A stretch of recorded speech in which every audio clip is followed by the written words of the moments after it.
This program contains graphic material, including offensive language. Viewer discretion is advised. Found your cell phone as a black mirror to do scrying. Something to try. A black mirror is a powerful tool. It has been used for centuries to communicate through the veil between the worlds. Mirror glazing or scrying is an ancient art making to contact with the dead, opening the gates to the angelic realm, seeing into the past and the future and having spirits show us things. This can be a really dangerous tool if you don't do it right. This mirror is definitely not a toy to play with. A black mirror has a lot of power. We will have videos how to use this tool, but beware if you ever do, because you can open up a door that you might not be able to close. A black mirror. We're about as on as we gonna get. It's going to talk about using a mirror for scrying, or a black mirror. Now, I don't have mine with, but really... If you stare at your reflection long enough in the mirror, it'll start to stare back at you. Alright guys, go watch that video, please. And then when you're done watching it, come back and see me.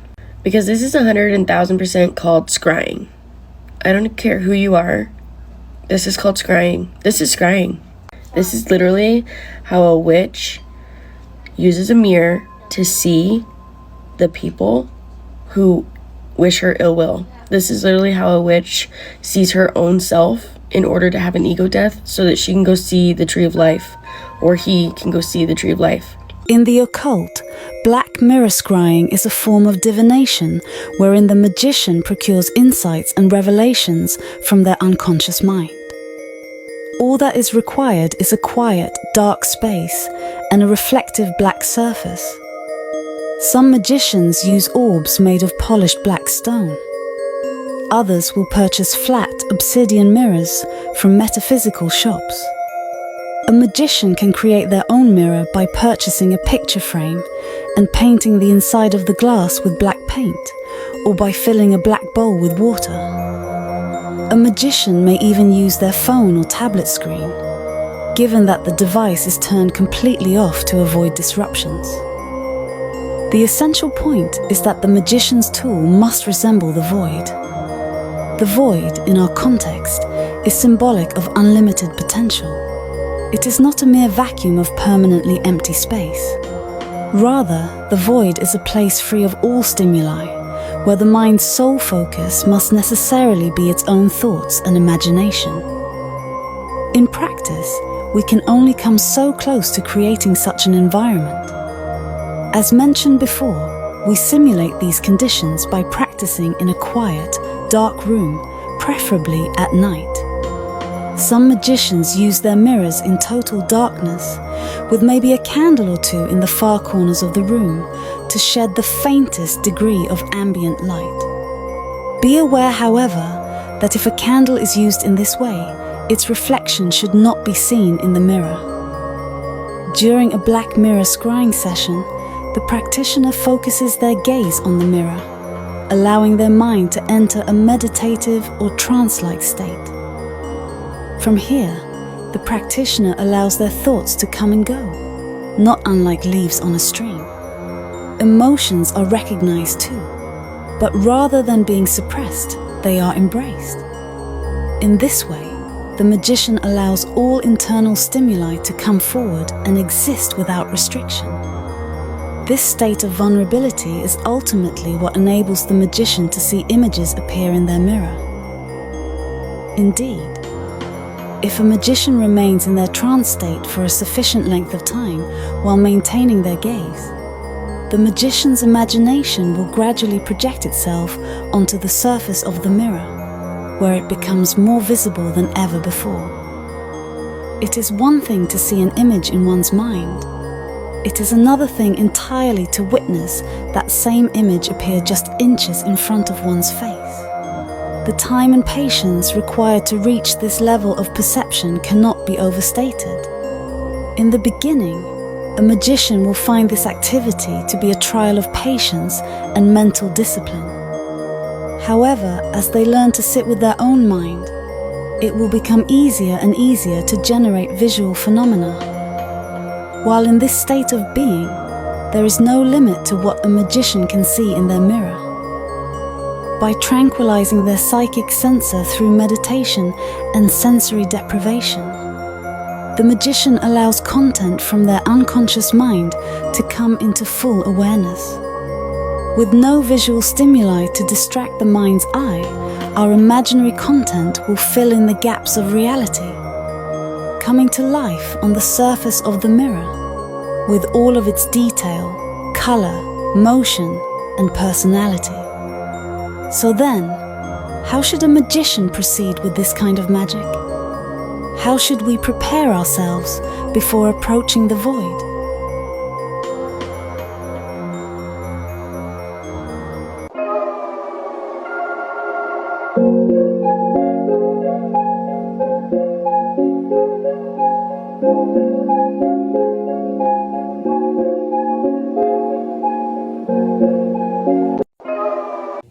Any spirits here? Can you please change Defina's face? Diving in, what is the similarities between the occult and your cell phone? Say, wait a minute, I watch TV every day, I'm on my computer, I carry my cell phone in my pocket. Are you telling me that it's connected to occult practices? See, scrying is also known by various names such as seeing or peeping. It's the practice of looking into a suitable medium in hopes of detecting significant messages or visions. It says on Wikipedia. One class method of scrying involves a self-induced trance, with or without the aid of a medium, even via modern technology such as a smartphone. Some say the sensation is drug-like.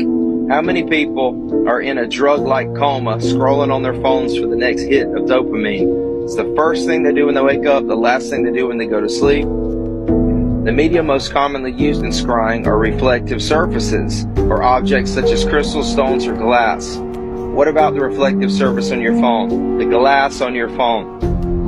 When you're staring at that all night long, scrolling on your phone, what are you opening up your mind to?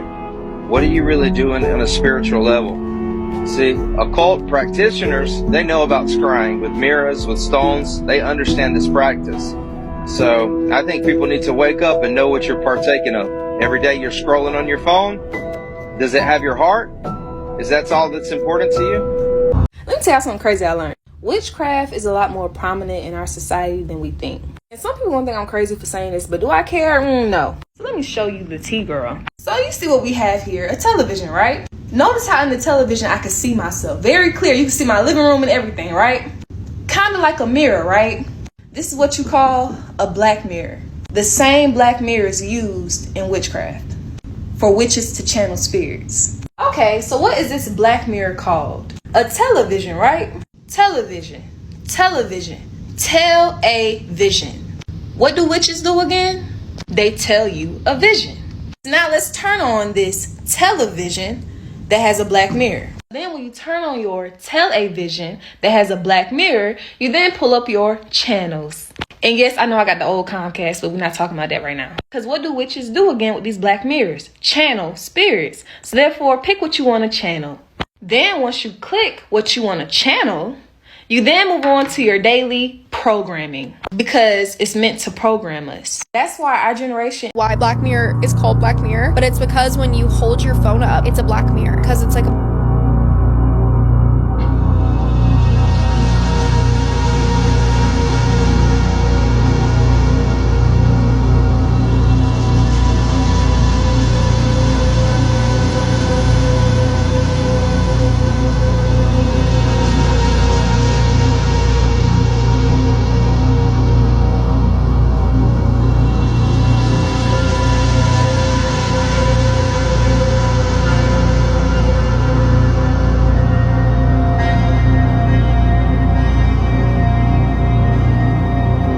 Back when I was like really heavy into, new age spirituality, literally I look like a demon. And this is me now. Period. Thank you, Jesus. Video, I'll be showing one of the most simple methods to call a spirit forward that doesn't require... Watch to the end and see what I gotta say. But I gotta tell y'all, did you know that your phone, your TV, your computer, your electronics, everything is having conversations with you? Not just these people? I'm gonna put it to you like this. The word con means to convince somebody something. The word verse means to give it to them in a few words. And the word station means to make them feel something. So if you put that all together, then you understand that everything in this world is trying to change your state of mind by convincing you to do something by what you hear or see or feel. Y'all, there's a reason they got your phone screen, TVs, computers, and all your electronic into black mirrors, because they portal. You looking back and you transferring energy right back to your mind as you watch this stuff, y'all. And look up the stone obsidian. That's what most of these black mirrors is, obsidian. And I need y'all to go watch this video right here, y'all. Look this up right here, and they talk about how a spirit tricked the night into... When you stare into your own eyes in the mirror, you are not looking at yourself. That is not you. That's an actual being on the other end of that world that's mimicking you. All right, and this is a powerful thing that must be known and must be understood completely. All right, that when you are looking into a mirror, you are looking at fallen entities that are mimicking you. All right, and the elites will never tell you that. The oppressors will never tell you that. This is why they got a mirror in every house, just like they got a goddamn TV in every house. They all go hand in hand. All right. Also, beings can enter into your home and into your aura field through your mirror. This is why anciently our ancestors, they wanted nothing to really do with mirrors. If you look at because we wasn't really never enslaved like that anyway. But the few of us that would get caught and go into slavery, we wasn't in no mirrors. We looking at the water. We want to see ourselves. We're going to look into a natural source, which is water. Water also gives you a reflection of yourself, as well as metal. These are things that we place here on the planet naturally. A mirror isn't a natural thing, all right? It's a holographic world designed to keep you trapped. If you lock yourself into a mirror is already becoming reality. In the episode Nosedive, people rate each other on a scale of 1 to 5 based on their interactions. These ratings become a form of currency affecting people's socioeconomic status. In real life, China has tested a similar program called the social credit system, where individuals are rated based on their behavior. Citizens with low scores are ineligible for government assistance, loans, and more. In the episode 15 Million Merits, there's a community where humans ride stationary bikes and make their wages doing so. They can buy their way into participating in a talent show where they can win a better life. So in reality, there's a prison in Brazil that allows inmates to generate power by pedaling on stationary bikes. In return for doing this, they Plus added something called the magic eraser tool. This allows users to literally erase people from their photos. It's as if these people never existed. How the TV Y'all wanna know something crazy? Watch this video to the end. I was watching this episode of Black Mirror and I realized they are always putting it in our face. If you haven't watched this episode yet, just save this video for later. Okay, so in this episode,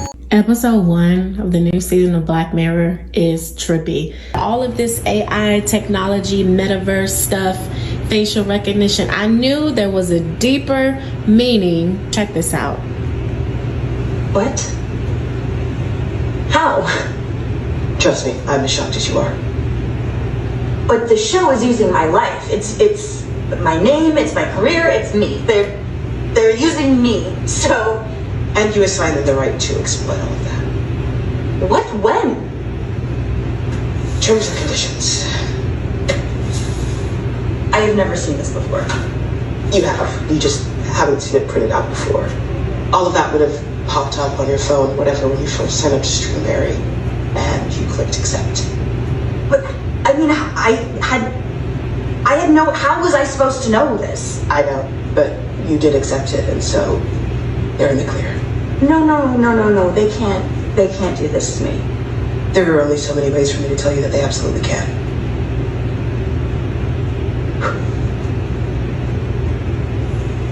Okay, well, Salma Hayek. It's the same. This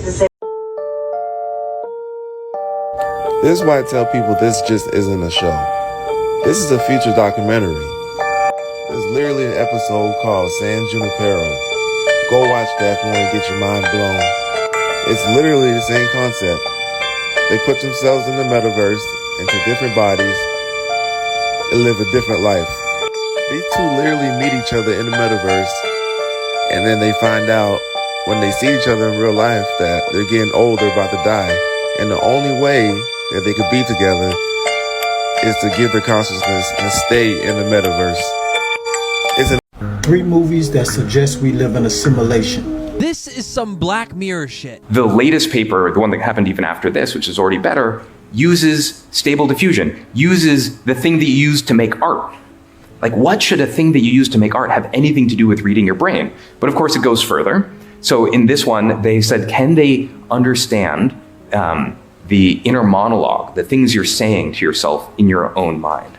Mind you, by the way, when you dream, like your visual cortex runs in reverse, so your dreams are no longer safe.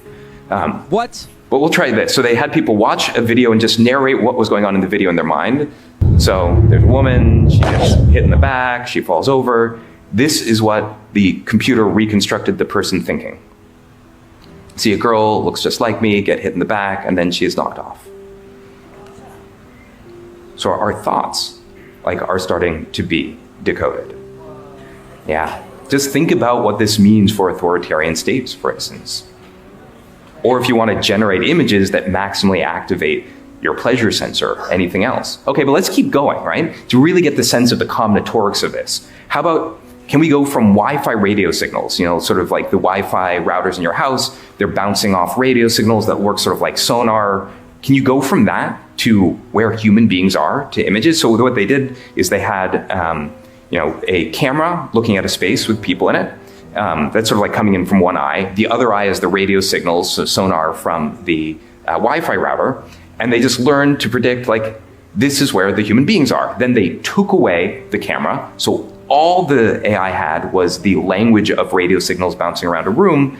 And this is what they're able to reconstruct. Real-time 3D pose estimation, right? So suddenly AI has turned every Wi-Fi router into a camera that can work in the dark, specially tuned for tracking living beings. This is how powerful our tech companies are today. He said, imagine what this would mean for authoritarian figures. Why isn't anyone talking about this? I just came across this article that said the binge-worthy Netflix series Black Mirror, Black Obsidian Mirror, also known as a Scrying mirror, was used throughout history as a tool for divination and fortune telling. People would stare at it and ask themselves questions, or ask outer-worldly beings questions. You could ask it about past relatives who are no longer here, present events, and things to come in the future. One of the first examples we see of this is in Snow White, with Mirror Mirror on the Wall. What most people don't know is that we use black scrying mirrors every day. Don't believe me? Then what's this? And this, and these, and lastly this. Remember, television has the prefix tele. Tele means over distance. So this black mirror gives a vision over distance. You see it in words like telegram, which is sending messages over distance, telepathy, which is communicating over distance mentally, and lastly, teleport. Remember, a black hole is a portal. Don't let it fly over your heads, y'all. What does this make us if we have all these black mirrors around us? Once